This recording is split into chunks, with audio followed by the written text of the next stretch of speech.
êtes Élisée Mateso, bonjour. Bonjour.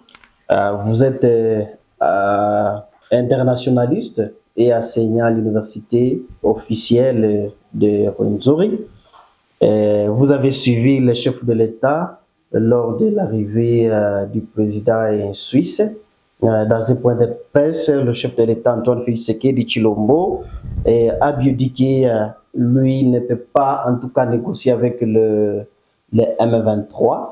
Et comment vous analysez ces propos alors qu'il y a un dialogue à court entre la RDC et le M23 à travers donc différents présidents de Grands Lacs? Okay, merci, monsieur le journaliste. Ce qu'il faut qu'on se dise, c'est que ce discours va tout droit dans la logique politique. Et vous savez, la logique politique, c'est qu'il n'y a jamais eu de mathématiques. Et la politique, elle est aussi dynamique. Ce qui fait dire que n'importe cas, on peut arriver à des résultats aléatoires.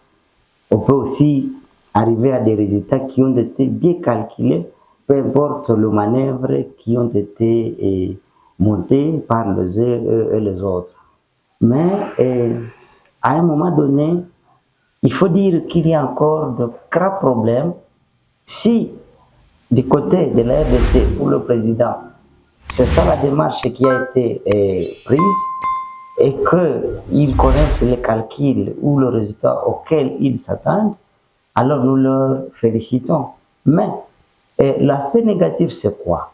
C'est que le président de la République et son gouvernement autorisent l'East African Community et ses forces de venir occuper le soi-disant des territoires qui ont été libérés par le M23. Ça, c'est un. Et ils disent, OK, comme il y a eu un rapport de force qui semble être équilibré, alors nous allons dialoguer avec vous, mais à la seule condition que vous commencez d'abord à aller vers Sabinho. Et c'est une montagne qui se trouverait, n'est-ce pas, dans les Rutshuru. Vous allez d'abord vous rassembler à Sabinho. Et de Sabinho, c'est dans le territoire congolais là. Là, il n'a pas eu de sortir du territoire. Et de là, vous allez partir vers le Maniema, où maintenant les forces n'est-ce pas, de l'Angola attendent ces M23 pour maintenant le soi-disant réinsertion. On ne sait pas qu'est-ce qui est en train d'aller comme ça. Et deuxièmement, on s'est dit non, il y a des milliers ou des endroits qui ont été libérés et que nous devons donner à qui on force de l'East African Community. Mais en fond, quand vous demandez les gens qui sont sur place, ils disent que les vétérans n'ont jamais quitté les endroits. Récemment, il y a eu un incident où, n'est-ce pas, je ne sais pas si c'était de Maïmaï, où ils se disent des civils au niveau de Goma qui ont fait, qui ont allé voir si Kibumba a été libéré, et il y a eu des accrochages. Ça veut dire que dans les mêmes endroits où l'East African Community a les militaires, les M23 s'y trouvent. Ça, c'est la deuxième logique. La troisième logique, ils disent, dès que nous libérons le milieu, alors les FARDC ne doivent pas aller là-bas. Ils ne doivent pas piétiner là-bas. Ça veut dire que, quelque part, le M23 oppose, ils ont une grande souveraineté sur les endroits qu'ils ont déjà conquis. Et c'est très dangereux. Alors, revenons à la question. Et le président dit non, nous ne pouvons pas continuer à dialoguer avec les M23, mais au même moment, ils ont engagé, n'est-ce pas, Uhuru Kenyatta, l'ancien président du Kenya, pour mener à bon port, n'est-ce pas, ces dialogues. Il arrive à Kinshasa, il fait des tours vers Arusha, il arrive à Kigali, il se rencontre avec le M23. Voilà, aujourd'hui, on attend un autre round qui s'organise au Kenya. Et il dit non, nous allons faire un dialogue sans le M23. Comment cela peut s'expliquer alors que vous dites qu'il faut le regrouper à Sabinho et puis de Sabinho, vous allez les amener vers Kindu ou Maniema où maintenant vous allez voir un processus là. Est-ce que ça déjà, ce n'est pas un dialogue? Le dialogue, le fait que vous dites de se regrouper, c'est un dialogue qui se fait parce que ça dialogue, sa parole, ils ne peuvent pas dire alors nous allons nous libérer. Sa parole, sa dialogue, ils ne peuvent pas céder des milliers de kilomètres qu'ils avaient déjà conquis au gouvernement, disons, en force de l'Est africain. Et ce dialogue, il n'allait pas amener les Angolais au niveau de Maniema pour qu'ils attendent le même M23.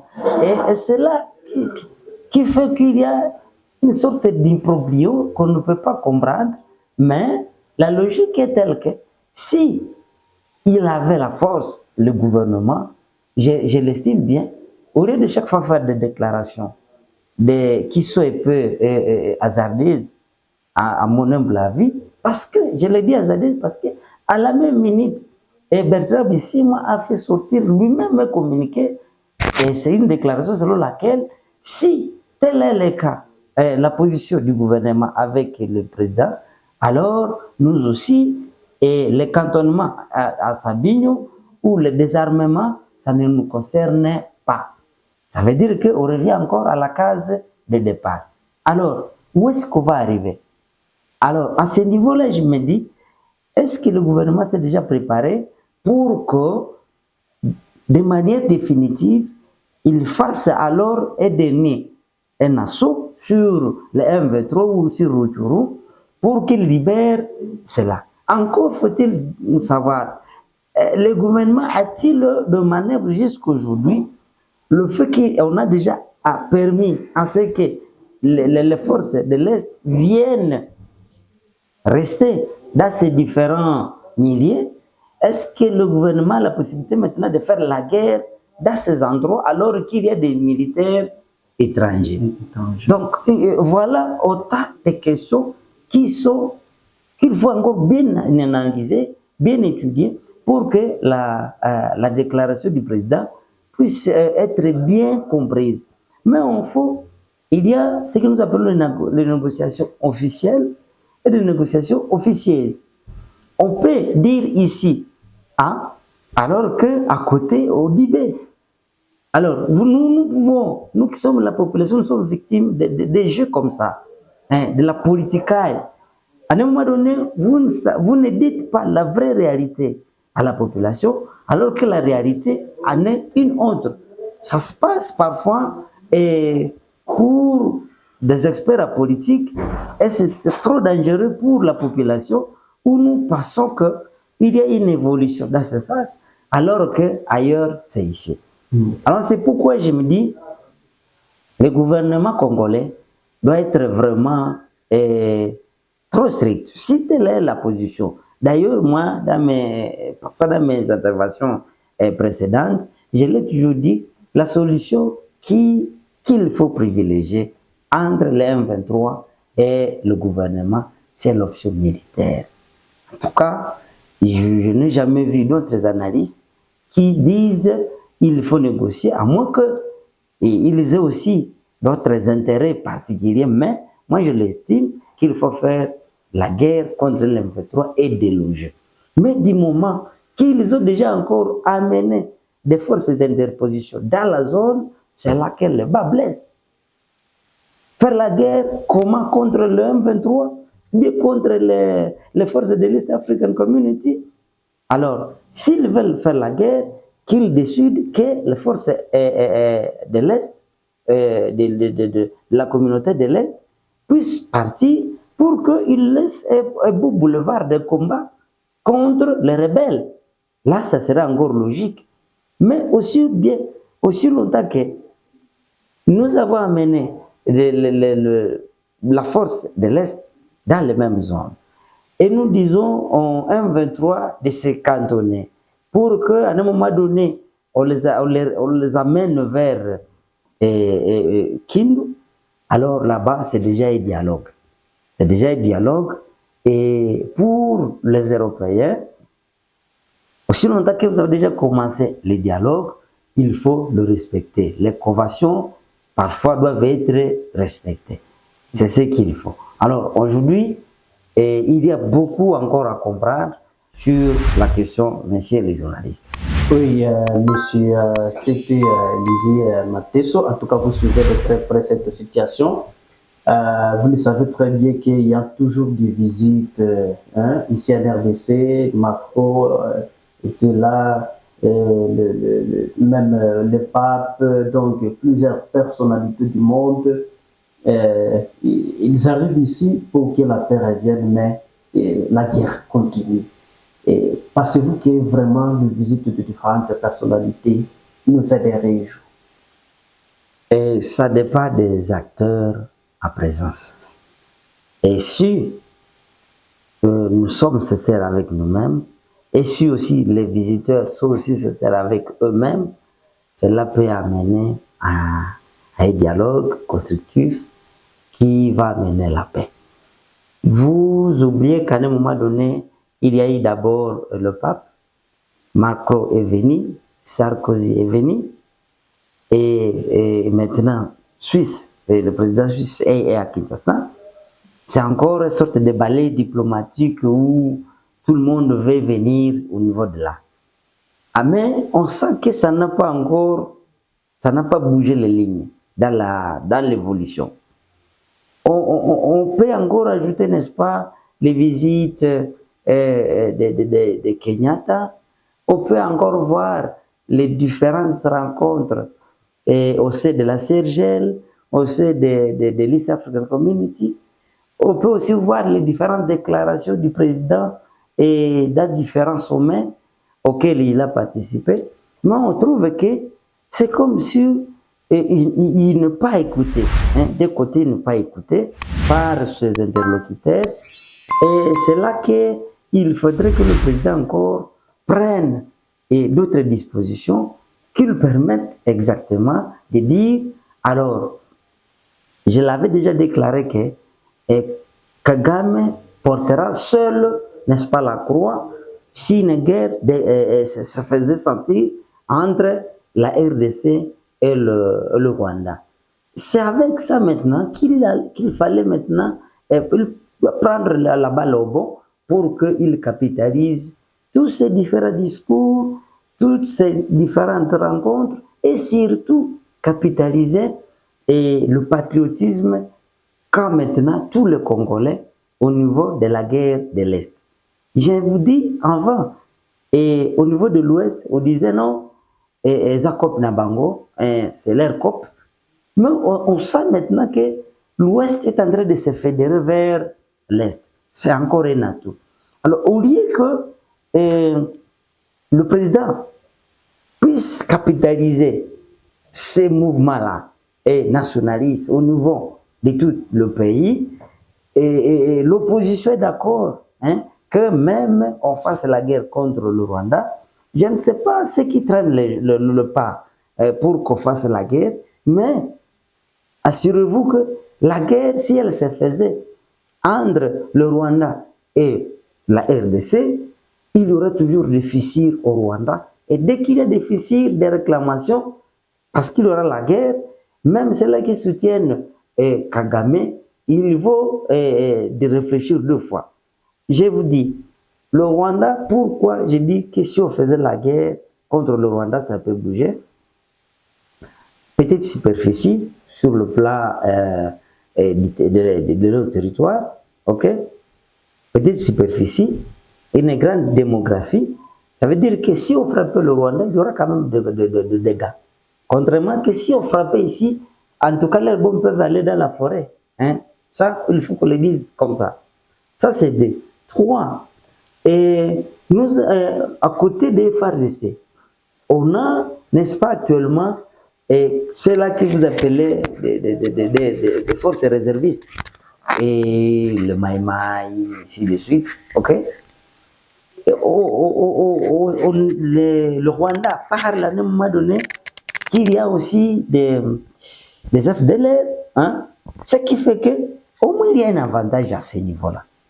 Mais le grand mal que nous avons au niveau de la RDC, c'est le fait, la lenteur de la prise de décision. Hein?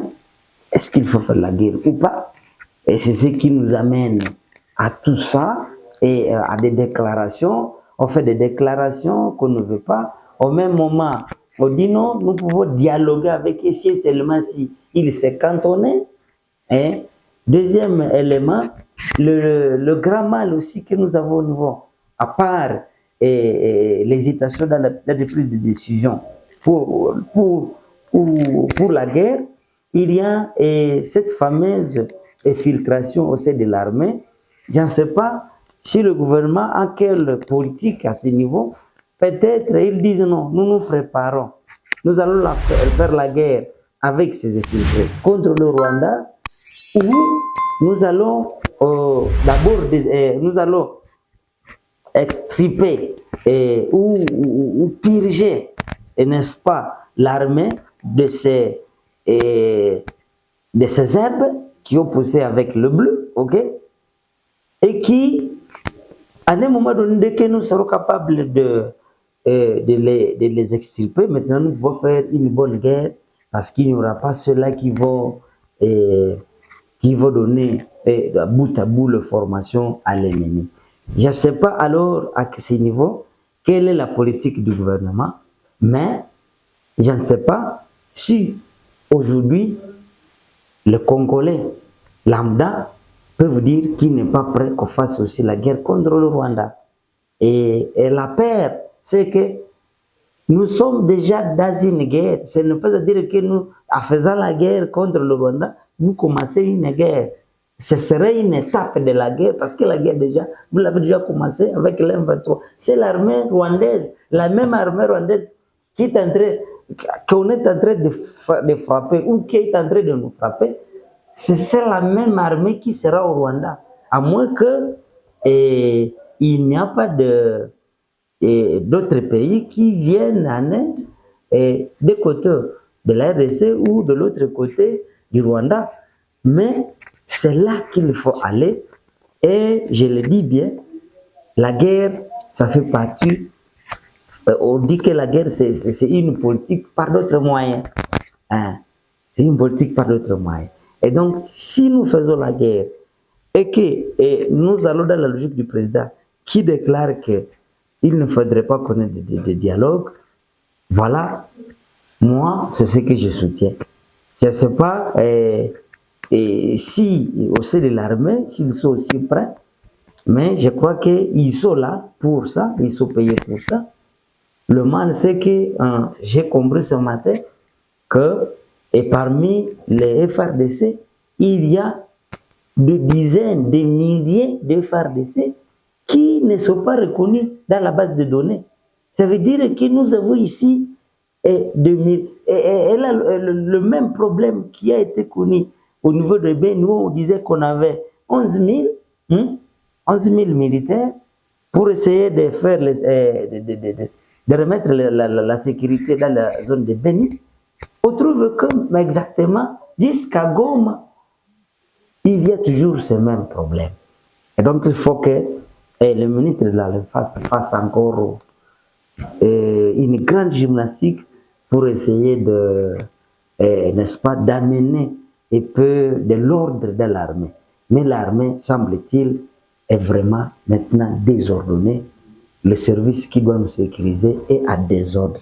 Et donc, dès que le service est en sécurité, alors vous imaginez la population et elle doit subir alors le double de cette sécurité. Parce que eux-mêmes, le fait qu'il y ait l'infiltration, ils soient en sécurité. Parmi eux, personne ne peut dire, ça pour autant réfléchir à deux fois, dire est-ce qu'à côté de moi, est-ce qu'il n'y a pas quelqu'un qui va transférer le message, je ne sais pas, à l'ennemi. Et donc, pour eux, ils sont déjà en sécurité, le fait qu'ils soient infiltrés. Et je crois que c'est là exactement que la loi Tchani, qui est en train de faire encore beaucoup de bruit, a sa valeur.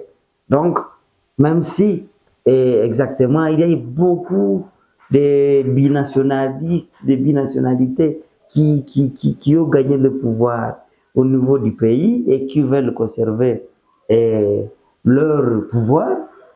Mais en tout cas, la loi Tchani a son pesant dans un contexte qui est pareil, un contexte de la RDC. C'était Élisée Mateso. En tout cas, nous vous disons merci. C'est moi qui vous remercie.